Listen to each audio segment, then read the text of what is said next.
Bueno, o sea, hemos visto pues muchas películas, vos y yo, y de las películas muchas pues hemos visto de terror, de cosas así pues como raras.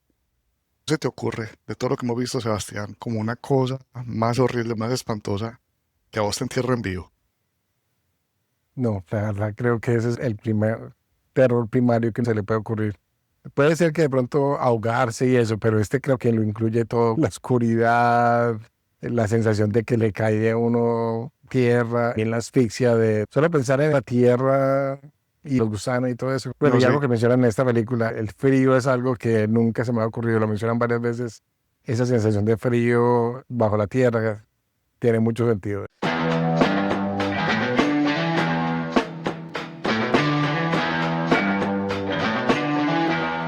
Okay, Johnny, this one's got your number on it. Let's jam. hola y bienvenidos todos de nuevo a un episodio de Cinema Jam, un podcast donde dos viejos amigos se reúnen para hablar de películas. Como siempre, estamos acá Sebastián y yo, Sebastián desde Austin, Texas, y yo, Pablo, desde Montreal, Canadá. Sebas, ¿cómo estás? ¿Cómo va todo? Muy bien, Pablo. Te tengo que contar que esta semana vi una película en la que una persona muy enferma, un psicópata, casi un asesino en serie, tortura a las personas y que genera tanto odio que termina quemado. Y el odio es tan grande que no solo las tortura en la vida real, sino que también en las pesadillas, les genera pesadillas a las personas. Pero yo sé que hoy no vamos a hablar de una Nightmare on Elm Street ni pesadillas sin fin, así que hablemos de la serpiente y el arco iris.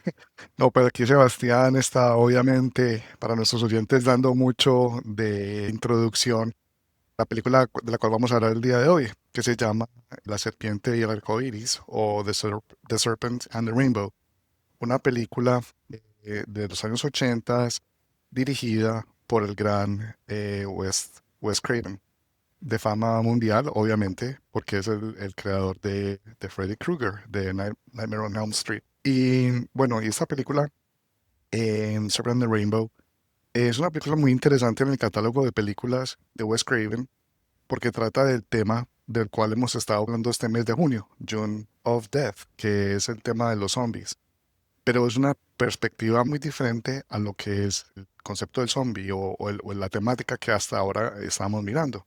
Porque llevamos hasta ahora, para recordarle a nuestros oyentes, dos películas que son basadas en esa franquicia de 20, 20, 20 later, 23 puntos later, 20 days later, 28 weeks, sorry, 28 days later, 28 weeks later. Y obviamente al final del mes, Sebas y yo vamos a ver 28 years later, que la esperamos con ansias.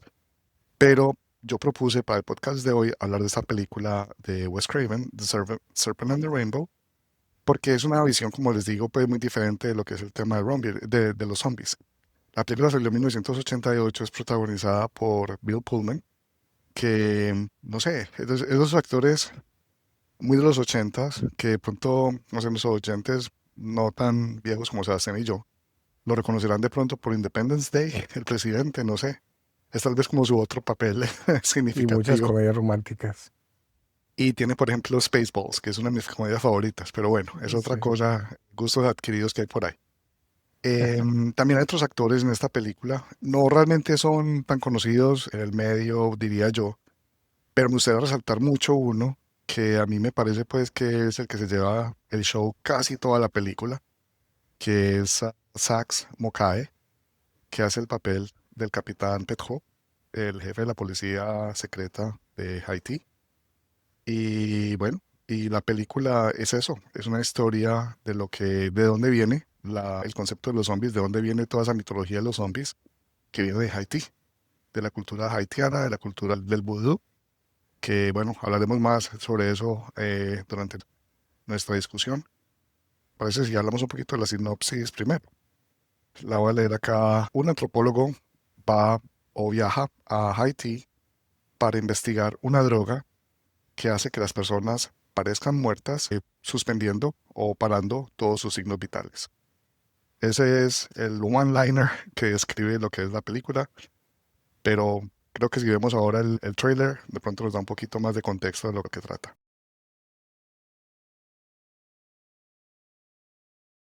Bueno, como siempre empezamos nuestra discusión en nuestro pequeño debate de las películas Evas. Te pregunto, ¿cómo te pareció? Muy buena, la verdad, a pesar de que recuerdo haberla visto hace muchos años, pues no, nunca tuve como interés de volverla a ver. Probablemente no lo vuelva a repetir, pues dando un poquitico de anticipo a las preguntas que siempre hacemos al final. Pero me gustó la película, me pareció que era entretenida, tiene suficientes elementos místicos y suficientes elementos de realidad. Es interesante porque no dejé de pensar que, y por eso hacía el comentario, tiene muchos elementos de Nightmare on Elm Street o La pesadilla sin fin, como se llama en español. Y también me recuerda mucho esa etapa después de Wes Craven de Scream. Es como una película como que uno siente que es como la transición entre esa fantasía, ese mundo de fantasía de Wes Craven de Pesadillas sin fin y luego lo que hace el Scream, que son películas en las cuales pues todo es grounded en reality, ¿cierto? Pues basado en la realidad. Entonces me pareció interesante que intentaba como balancear esas dos cosas y me pareció pues entretenida, pues logré vérmela en una sola tanda. A veces uno empieza películas y no las alcanza a terminar, pero esta vez me la pude ver toda. Me gustó, me pareció bastante entretenida. ¿Y a ti cómo te pareció? Pues a mí esta película es de las que más me gusta. Sí. Está en mi catálogo de películas que me encantan. No sé si de pronto está en mi top 10, pero probablemente está en mi top 15 o de pronto cerquita del top 10.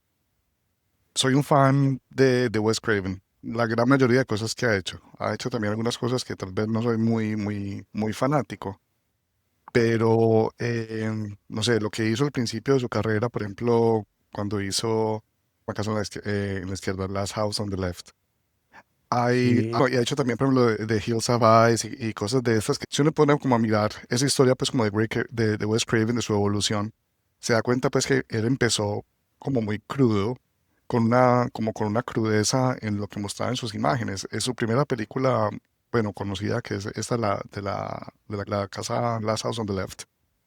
Es una película en la cual no hay elementos realmente sobrenaturales, no hay ese concepto todavía del sueño o la combinación entre realidad versus imaginación. No, es una película muy cruda de unos tipos pues que atacan a una familia y cosas que no podemos hablar en este momento en este podcast. Lo podemos hablar en otro episodio. Y luego de eso también con Hills Have Eyes, que de pronto ya empezó como a meterse un poco más siguiendo lo que había hecho de Texas Chainsaw Massacre, pues que era como el tema del urbano contra lo rural, como ese conflicto entre la civilización y la no civilización. Y si vos sí, ves con esta película, Sebas, que por eso es que a mí me gusta tanto, Wes Craven sigue como elaborando ese tema de la lucha entre civilización y no civilización.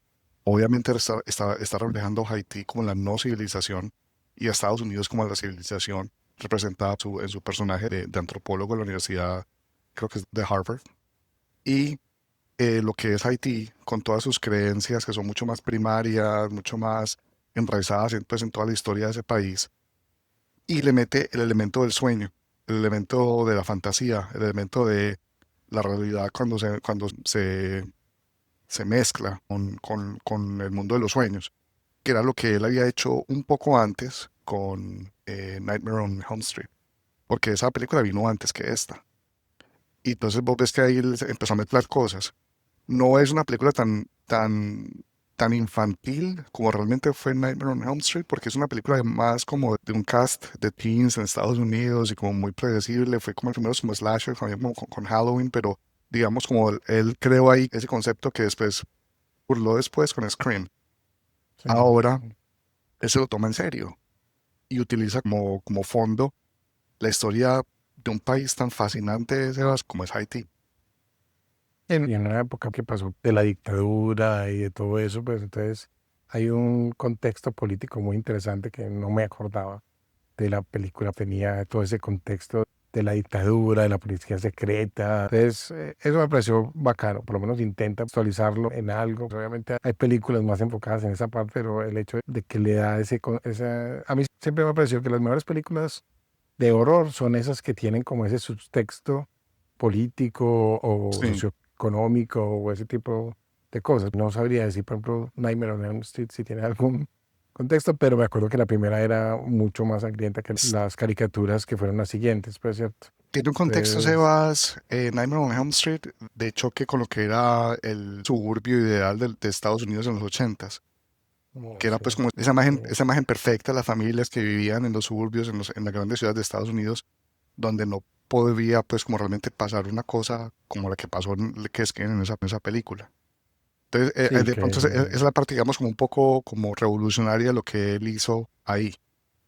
y que los hijos son los que tienen que pagar los pecados de los papás. Ahora que lo pienso, me acuerdo que ese Exacto, es realmente el exacto, mensaje. Exacto. exacto, es Sí, exacto. los papás cometieron un gran pecado injusto y crearon un monstruo que los hijos al final son los que tienen que pagar eso. Pero igual, sí, pues creo que lo que mencionaba ahora me parecía interesante que esta película de Rainbow de Serpent and the Rainbow tiene tantos elementos de Nightmare on Elm Street que me sorprendió muchísimo. Pero Cuando estaba, en especial al final, pues sí, prácticamente la muerte la forma en la que acaban con el villano, pues es donde digamos, más fantasía. es que esos últimos 10 minutos de la película tal vez son la parte más débil de toda la película, en mi opinión. Porque de pronto ahí fue cuando Wes Craven como que de pronto se inclinó completamente a decir, no, eso tiene que tener una salida comercial. Toda la La fantasía prácticamente falsa, la puso en los últimos 10 minutos. la falsa muerte que vuelve a atacar después, que lo tienen que volver a eliminar, el one-liner de Bill Pullman, I just wanna hear you scream. O sea, obviamente es una salida comercial, pero hasta ese punto toda la película es de un nivel de sofisticación muy alto. Para nuestros Ujú. oyentes, como para darles un poco como el contexto, van a haber algunos spoiler alerts, pero obviamente esta película lo merece. Esta película está, bueno, pasa por diferentes etapas, pero la mayor parte de la película es a finales de los ochentas en Haití, que es una isla, pues obviamente del Caribe, la isla más pobre de América Latina, pues como de las Américas, que tiene una historia bastante difícil, fue una colonia francesa por muchos años, fue la primera república independiente en las Américas, inclusive antes pues que Estados Unidos y que las de Sudamérica, y es la única nación francófona en las Américas. Y era una nación de esclavos, básicamente. Era una colonia, una plantación gigante que los franceses tenían en el Caribe y trajeron esclavos de África. Los esclavos trajeron sus creencias de África, se mezcló con el catolicismo francés y entre muchas cosas de esa mezcla salió el vudú. Y el vudú es como una religión formal, es decir, no es una cosa necesariamente, tiene sus elementos buenos y sus elementos obviamente un poco más complicados. Y digamos que lo que ha sido el enfoque occidental, y por occidental me refiero a todo lo que no es, digamos, de Haití como el hemisferio, todo lo ven desde el punto de vista más negativo, porque de la historia del vudú han salido temas, han salido conceptos que resonaron muchísimo en la historia del cine, específicamente el tema del zombie. De ahí viene el concepto del zombie. El zombie es parte de la cultura haitiana, es parte de sus ceremonias de vudú y también tiene ese componente más oscuro porque es el poseer de alguna forma a una persona para que haga algo por alguien más. Por lo que he leído yo sobre la historia de Haití, hay un componente muy histórico detrás de lo que es el zombie o ese concepto. Los franceses trataron muy mal a los esclavos en Haití y los Ujú. esclavos en Haití que vivían en esas plantaciones eran como zombies, es decir, los maltrataban, los mantenían completamente sumisos. Esa es la palabra, realmente creo que zombie es como un concepto de sumisión. Entonces parte de la rebeldía cuando fue la revolución haitiana fue como romper con esa sumisión que sentían frente a los franceses, a la raza blanca que realmente estaba explotando a Haití. Y Wes Craven, realmente si uno se pone a ver esta película, trae muchos de esos elementos que son mucho más complejos, no solamente se queda en lo del zombie. El zombie aparece, es parte de la temática. Bill Pullman lo está investigando porque una farmacéutica lo quiere utilizar como una medicina. Y, por cierto, esta película está basada en una historia, en un libro de un antropólogo que se llama Wade Davis, si mal no estoy, que viajó a Haití a principios de los 80 específicamente a investigar cómo se elaboraba la droga que volvía a la gente zombie en esas ceremonias. Pero obviamente Wes Craven y su equipo volvió esto un guión Sí, ya mucho más de fantasía. Entonces, no, solo es eso. Bill Pullman, por todo lo que pasa para poder llegar a entender lo que está pasando en el proceso del zombie, de la zombificación. Y obviamente están los elementos pues, sobrenaturales y el personaje, el villano, que a mí ese tipo, ese actor, no tiene que decir absolutamente nada, Seba. Yo creo que los villanos que hemos visto hasta ahora, de pronto muy cerquita de Robert De Niro, aunque me da más miedo, porque tiene una mirada, tiene una sonrisa completamente macabra. Este actor se llama, yo le dije ahora, se me olvidó el nombre en ese momento, Sakes o Sakes Mokai. Sí. Es increíble, es un tipo pues que no sé qué más habrá hecho, tengo que buscarlo, pero en esta película es una cosa impresionante. Él hace el papel del capitán Darjean Petro, que es el jefe de la policía política de Duvalier, el dictador haitiano, y está basado en una persona que existió en la vida real, que era el jefe de la policía de los Tonton Macoute, los paramilitares que torturaban a la gente allá. Ese tipo se llamaba Luckner Cambron. Bueno, los oyentes interesados en historia, búsquenlo en Wikipedia. Van a ver que ese tipo era el mal encarnado. Hay muchas teorías que dicen que, por ejemplo, la epidemia de SIDA en Estados Unidos se disparó en los 80s porque se importaba mucha sangre de Haití y la sangre la colectaba este tipo con una empresa paramilitar financiada en Haití. Entonces, si vos empezás como a unir cosas ahí es muy macabro. Empecemos como a hablar un poquito como el estilo de la película, de cómo viste las actuaciones, como qué te parece, qué te gustó, qué no te gustó. No, igual quiero comentar un poquitico que por lo menos da la sensación de que es muy respetuoso Wes Craven en cómo muestra la religión vudú, pues no sé cómo la llaman realmente, la religión, la mezcla de religión, por ejemplo, con la Virgen María, por ejemplo. Hay cierto componente, pues, como antropológico de la historia, que obviamente, pues, ya en los últimos 20 minutos ya no importa, pero por lo menos al principio uno ve mucho de la cultura, de cómo es el miedo de la gente también, Sí, al estar rodeada pues obviamente esta policía secreta y todo eso.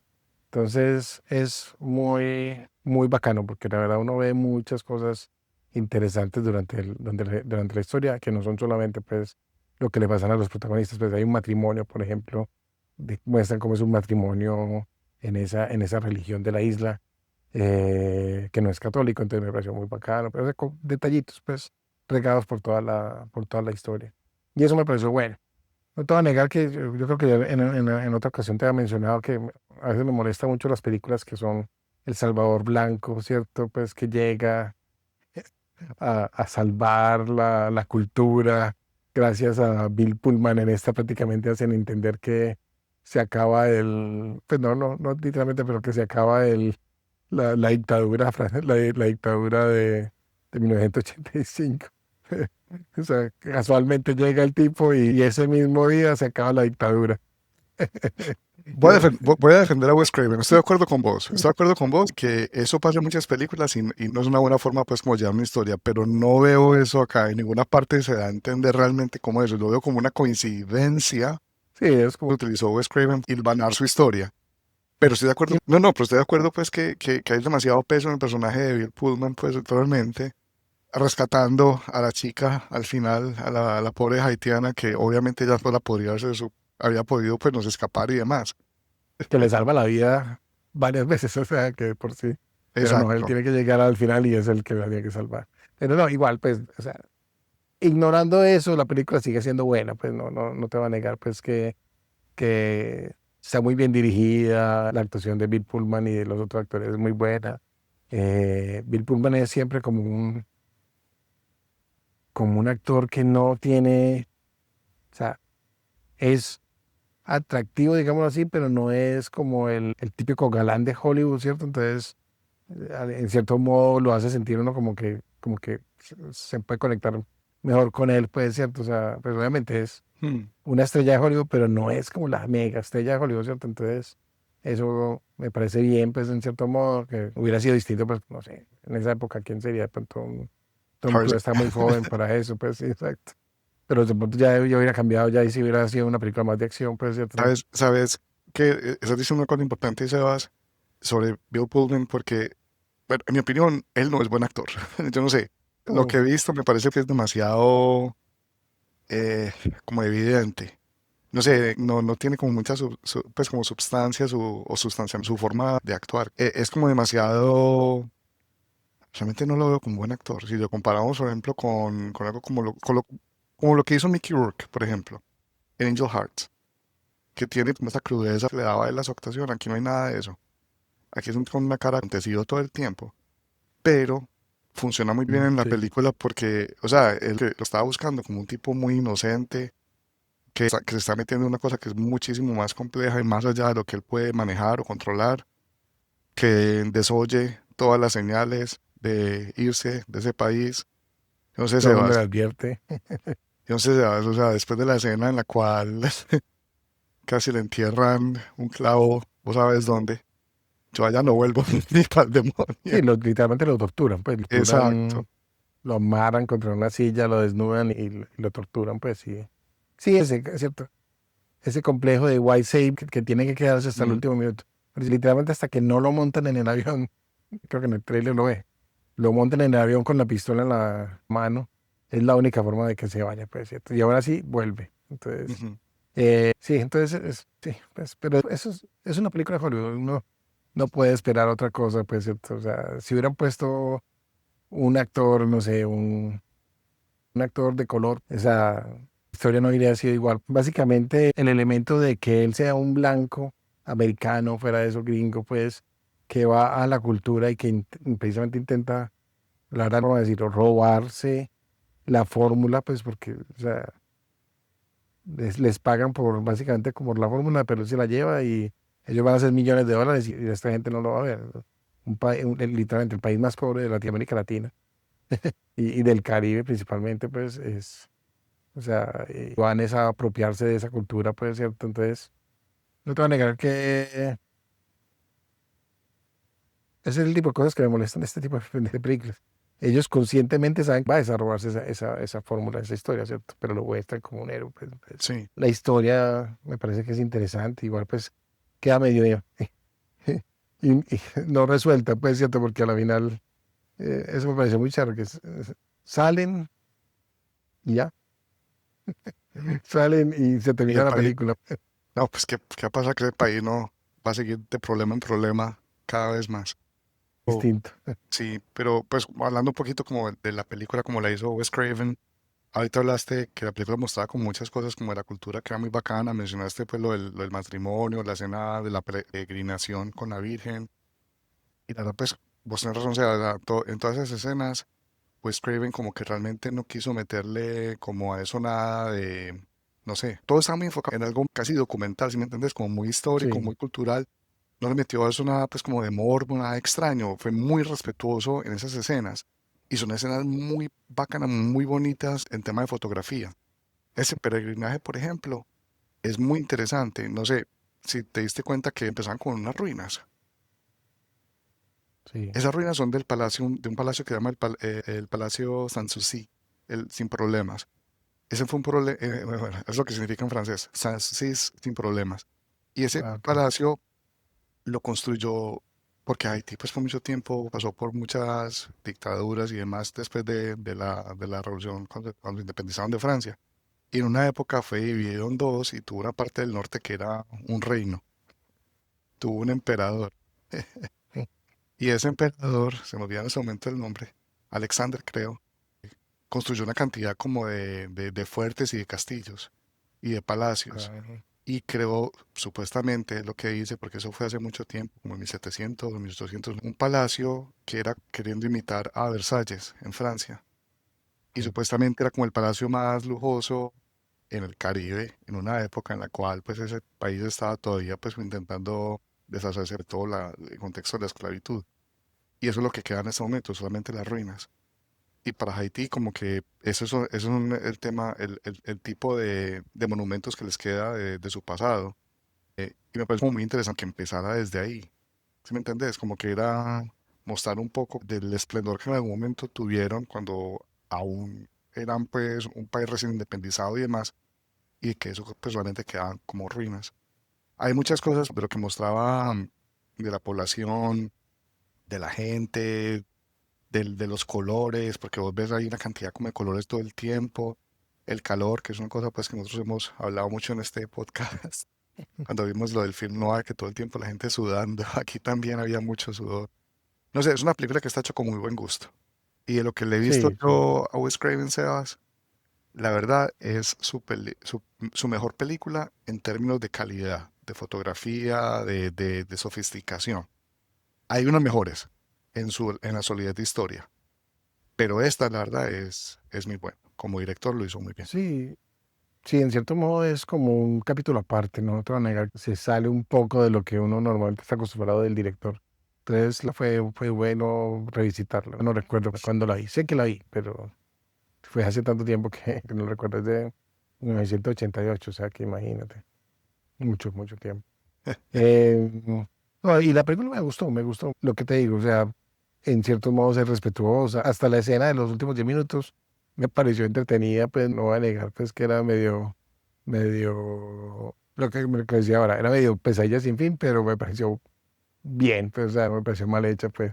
Pero, o sea, lo que siendo ahora, hablando de pesadillas, la pesadilla de ser enterrado vivo, eso está constantemente en esta película, en todas sus escenas, en todo lo que pasa, le pasa a Bill Pullman, creo que dos Le veces. pasa al primer tipo Le pasa todo también. a Christoph Duran, a Bill Pullman me pasa dos veces, una vez creo que fue como una secuencia de un sueño, la segunda fue real.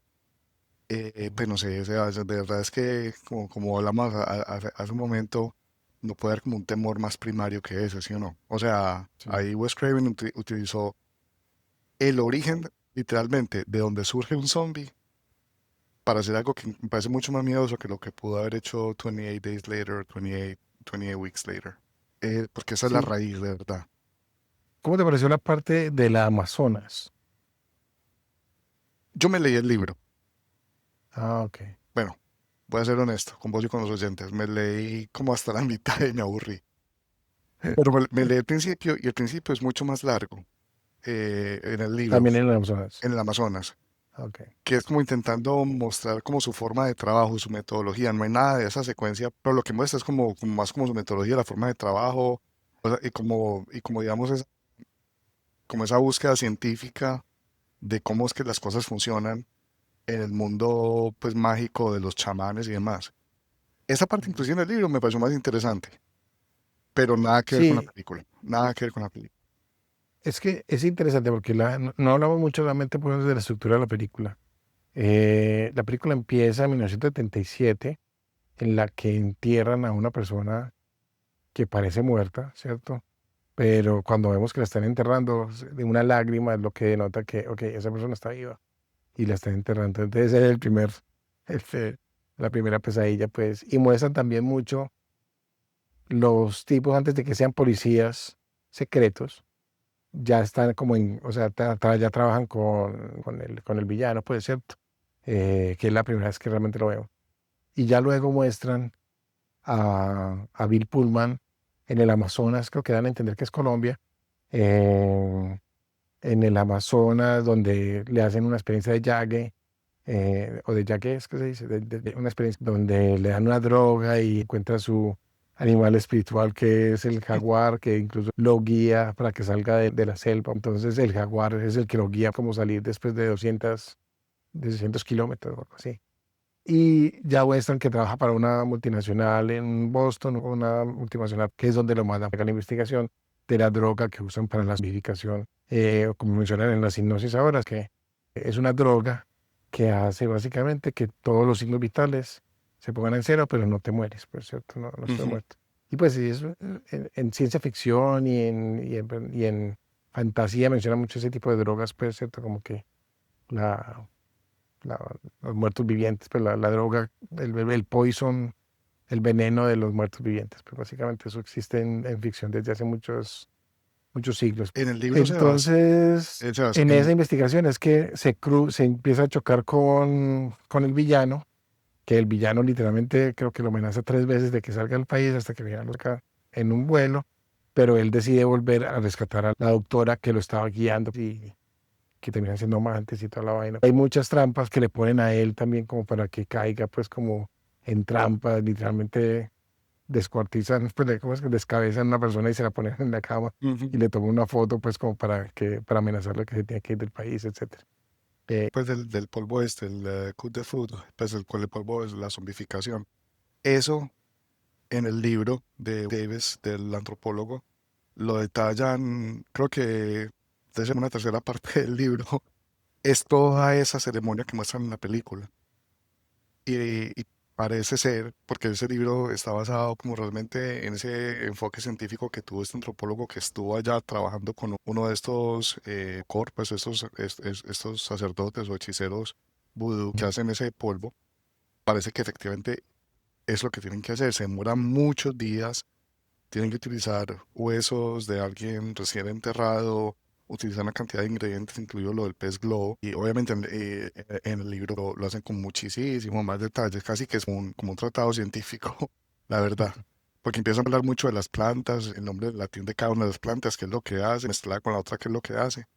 Y creo que ese fue el punto en el cual en el libro me aburrí, porque era demasiada información, como que yo me acordaba de la película y decía, ¿cuándo va a pasar lo otro? Y no pasaba. Entonces como que paré ahí. Y no te voy a negar que la película tiene muchos altibajos. De pronto el hecho de que a mí me gustan los documentales hace que no me aburriera esa parte en la que es como más ese estudio de la cultura haitiana.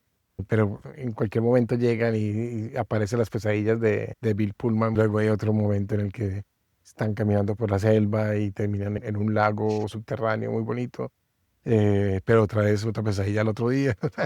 Entonces es como que son muchos altibajos y de pronto eso es lo que se ve más reflejado en el libro, pues, y se ve mejor descrito. Porque a veces uno sentía como que hay unos saltos raros, pues como que, ok, pasó esto y en la siguiente escena estamos, ¿cuántos días pasaron? No sé, sabemos si 5 días o un día, pero es entretenida. O sea, una pregunta antes de que vayamos a evaluar la película, como siempre evaluamos las películas. Y más como una medio pregunta, slash trivia, slash especulación entre vos y yo. Esta película es de 1988. Otra película de 1988 que tiene una escena muy similar se llama Beetlejuice. En Beetlejuice hay una escena en la mitad de la película, como en esta, donde hay una gente comiendo y de la comida sale una mano. De verdad. Acabo de caer en cuenta de eso porque me la volví a ver. ¿Quién habrá copiado a quién? ¿Wes Craven a Tim Burton o al revés? Tenemos que buscar cuándo salió cada uno. Si salieron en el mismo año, es muy difícil que la hubieran visto antes de producir la otra. Entonces, no sé, es una de esas coincidencias raras en el cine. Sí, aunque estoy viendo aquí, Serpent and the Rainbow salió en febrero del 88, o sea que salió a principios del año. Entonces, de pronto tuvo más de copiarlo, pero ya con eran dedos de camarón lo que sale en la de Tim Burton. ¿Quién sabe? Sí, no, A yo veces es ya. difícil cuando salen cosas así tan Esta cercanas. Beetlejuice salió en marzo del 88. O sea que realmente O sea que no, no, no tiene, es muy difícil que se hubieran podido como autocopiar. Bueno, Bueno, Sebas, entonces empecemos un poquitico pues como con la evaluación, ¿cómo la ranqueas? Y rankeando, si nos gustó, no sé gustó, si. la recomendamos y si la volveríamos a ver. Sí me gustó, la recomendaría, definitivamente la recomendaría. Probablemente no me la vuelva a repetir. Eh, sí, no, no, no fue tan interesante como para repetírmela. De pronto, si algún día está ahí, no tengo nada más para ver, de pronto me la vuelvo a ver. Pero no fue así como para decir que la voy a buscar y me la voy a repetir. Pues no, probablemente no. Eh, por lo menos estuvo de fácil acceso esta vez porque estaba en Amazon Prime. Pero pues, por ejemplo, no la compraría, pues. Pero igual me gustó mucho la película, no te voy a negar. En el caso tuyo, Me gustó muchísimo, me ha gustado siempre todo, pues me ha gustado mucho, siempre he estado pues como en mi lista, como te decía al principio, en mis top, no está en el top 10, tengo un montón de otras películas pues por ahí metidas, pero sí está en mi top 15 seguro. La recomiendo, siempre la voy a recomendar, se la recomiendo muchísimo pues, a nuestros oyentes, a la gente que nos está escuchando. Esta fue mi nominación, entonces pues la recomiendo pues como tan insistivamente. Y ya pues si la volvería a ver, de pronto no muy rápidamente, porque ya creo que me la he visto, esa es la segunda vez que me la veo, perdón, la segunda, sí, esta es ya yo me la he visto pues hace un año y me la volví a ver ahora, es decir, me la he visto varias veces. Entonces tal vez la dan un poquito más de tiempo para volverme a ver, pero sí, seguro que me la voy a volver a ver en algún momento. sí. No, y vale la pena, pues no, vale la pena, por lo menos mismo vérsela una vez. De pronto alguna vez me la vuelvo a ver, pues Pero, o sea, y no sé si de pronto sea de acuerdo, pero me gustaría como pedirle un favor a nuestros oyentes, como ponerles una acción si es posible, que me ayuden a nombre propio, porque a mí me interesa mucho el tema de la historia de Haití, la historia de los zombies de Haití y demás. Tengo una fascinación con la historia del país. Si me puede recomendar, o nos puede recomendar a vos y a mí, obviamente pues saltaría la oportunidad de verme algo, si alguna película que trate sobre esto, sobre la cultura de Haití y la zombificación, que sea como estilo documental. La verdad es que yo he buscado como cosas de estas y no he visto mucho, la verdad. Entonces, no sé, para nuestros oyentes, si nos pueden como recomendar algo, si nos pueden escribir a nuestro correo o en las redes sociales donde estamos nosotros, y nos pueden decir, hey, ¿sabes qué? Yo me vi esta película que trata sobre temas de Haití, la época pues de los zombies, y, pues como de concepto de zombie en la época de la colonia, lo que sea, y se la recomiendo, y nosotros, pues y yo creo que la veríamos felices, ¿sí o no? sí, claro, definitivamente. Excelente. Sí. Sí, nos pueden escribir a cinemajampodcast@gmail.com y como menciona Pablo, estamos en Instagram, en Facebook, donde ahí nos pueden escribir, o en YouTube nos pueden escribir comentarios también, pues en Cinemajampod. Aparecemos en Instagram y en YouTube. Perfecto. Pablo, ¿tienes alguna otra cosita para recomendarnos? Recomendación es como una invitación a que escuchen la música del gran Brian Wilson, quien murió el día de hoy. Brian Wilson fue uno de los fundadores de los Beach Boys y a mí me encanta, pues es una de mis bandas favoritas. Y Sí. Brian Wilson es un genio, la verdad está muy por encima de otros grandes músicos. Si uno se pone como a estudiar las melodías, lo que hizo es una cosa extraordinaria. Invito a la gente a escuchar Pet Sounds, a escuchar, sobre todo si pueden, Smile, que fue después de Pet Sounds, que no lo terminó. Son unas obras increíbles de los 60, es como realmente como obras maestras sinfónicas del pop, que uno no capta en la primera escucha, lo tiene que escuchar varias veces, pero invitados a que escuchen mucho la música de Brian Wilson. Sí, es espectacular. Ese era uno de mis LPs favoritos, el de Pet Sounds y el de la banda sonora de la película de la vida de él. Me Ah, pareció de Love siempre and muy Mercy. bueno. Ujú. Love and Mercy, sí, esa es muy, muy buena, pues, la película. Incluso pues el hecho de cuando lo pusieron en el Rock and Roll Hall of Fame también fue ya muy, muy, o sea, tuvo un reconocimiento a la calidad de la música muy, Muy tardío, muy viejo, pues digamos así, que pesadito sí, decirlo, sí. sí. ¿Y vos, Eh, vos qué recomendás? por el lado mío voy a recomendar una serie en Netflix que se llama Department Q.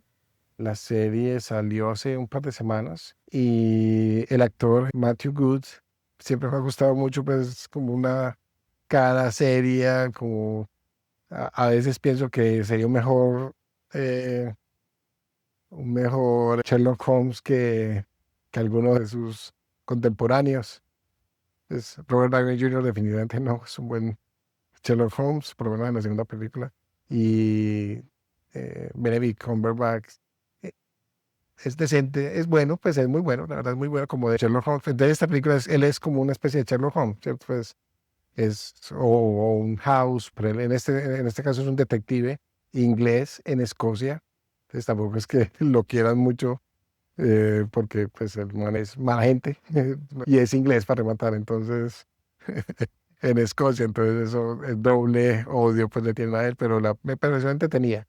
Hay a veces las series de Netflix me parece que las alargan demasiado, en este caso esos 8 capítulos me parecieron que lo hubieran podido recortar 2 o 3 capítulos y le hubieran hecho más comprimida la historia.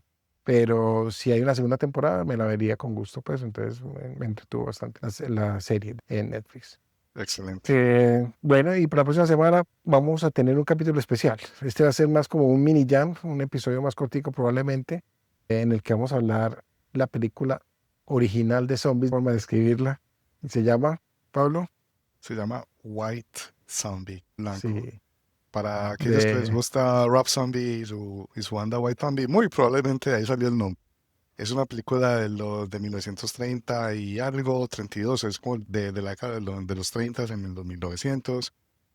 Em, y no sé, es una, como dice Sebas, es una película que es la que básicamente creó el mundo, el concepto de lo que son los zombies. Obviamente ya La Noche de los Muertos Vivientes, Night of the Living Dead fue la que lo llevó al mainstream, pero esta película la queremos ver, hacer un mini jam, porque nos parece muy interesante luego de haber visto hoy Serpent and the Rainbow, y después de haber visto pues, las películas de 28 Days Later y 20 Weeks Later, como ver un poco como las diferentes visiones, las diferentes aproximaciones que hay alrededor del tema del zombie y luego irnos al original, a lo que es Sí, esta película, pues que es la seminal del género.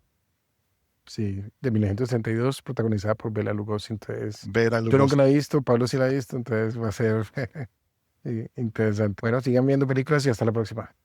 Muchas gracias a todos, hasta luego.